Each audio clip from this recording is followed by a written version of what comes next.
Настани се удобно. Приказка за вечерно слушане. Ботуши от биволска кожа.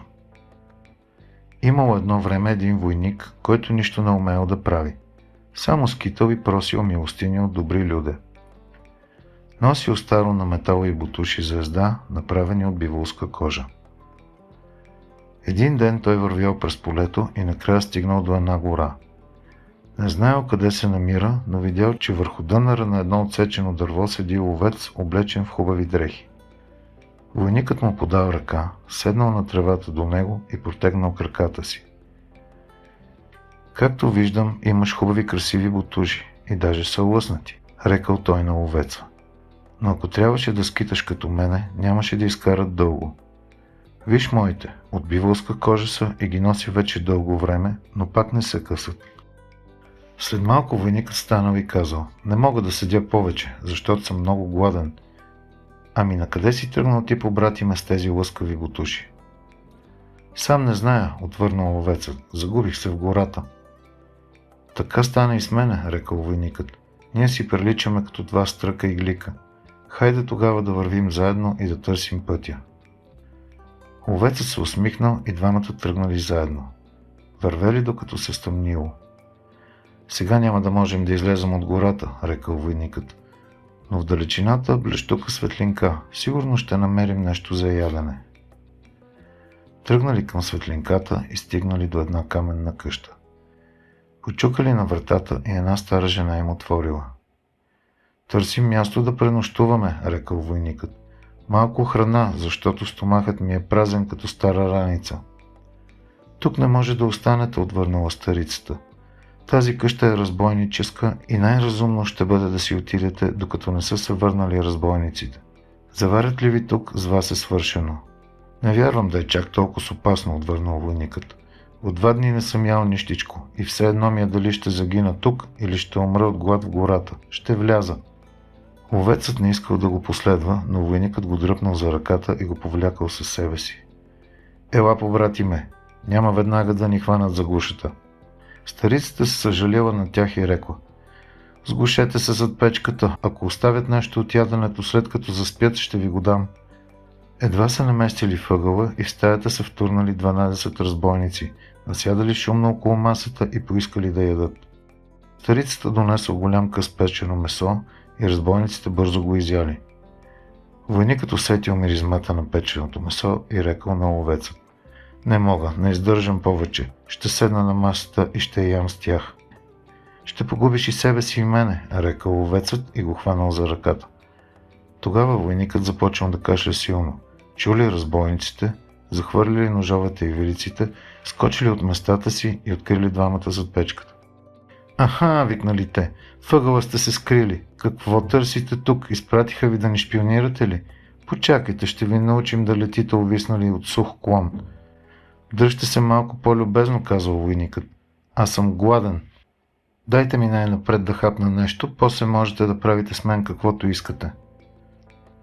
Слисали са разбойниците, а главатарят им казал: както виждам, не си от страхливите. Добре, ще ти дадем да ядеш, но след това ще умреш. Лесна работа, отвърнал войникът. Седнал до масата и почнал да си реже големи късове от печеното месо. Ела яш, побрати ме с лъскавите ботуши, викнал той на ловецът. Ти сигурно не си по-малко гладен от мене, а по-вкусно печено няма да видиш никога. Но ловецът не искал да яде. Разбойниците гледали удивени войника и си рекли: този човек от нищо не го е страх. После войникът рекал: яденето беше хубаво, дайте сега и хубаво вино. Главатарят бил вече в добро настроение, не се разсърдил и викнал на старицата: донеси една бутилка с вино от мазето, и то от най-хубавото. Войникът отворил бутилката и се приближил до ловеца. Внимавай, че ще видиш звезди по пладне, сега ще вдигна на здравица за цялата тази бирщина. После завъртял бутилката над главите на разбойниците и викнал: да живеете всички, но си отворете устата и си вдигнете дясната ръка, и пил до насита. В това време всички разбойници останали неподвижни на местата си като вкаменени. Отворили уста и вдигнали дясната си ръка, но ловецът казал на войника: Сигурно знаеш и други фокуси, но по-добре ще бъде да си вървим. Не, побратиме, толкова рано няма да се махнем от тук. Победихме врага и сега трябва да преберем плячката. Те седят здраво на местата си, зяпнали са от изненада и няма да мръднат, докато не им разреша аз. Ела, яш и пий. Войникът накарал старицата да донесе още една бутилка от най-хубавото вино и не станал от масата, докато не се наял, така че 3 дни да бъде сит. Започнал да се зазорява и той рекал: време е вече да си тръгваме и да не се лутаме много, старицата ще ни покаже най-прекия път към града. Когато стигнали в града, той отишъл при старите си другари и им рекал: открий гората едно място пълно с разбойници. Елате с мен да ги унищожим.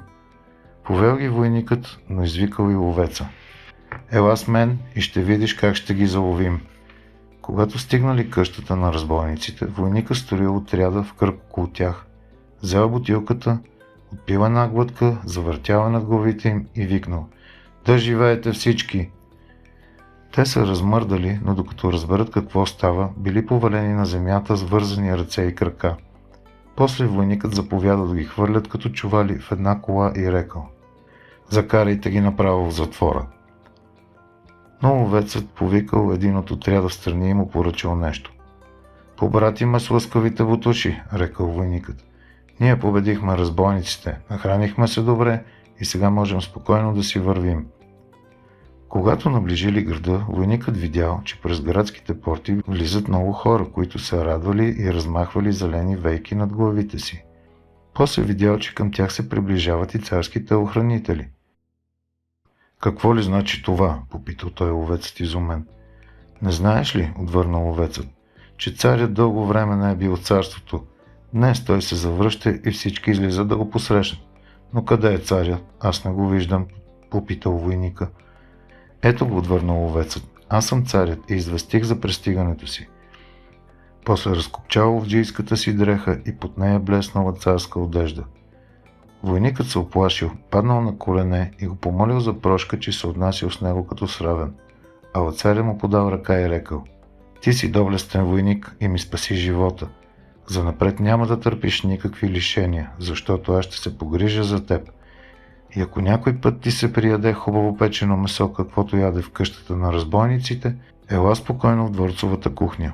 Но ако искаш да вдигаш на здравица за някого, първо ще искаш разрешение от мене. Пожелавам ти спокойна нощ.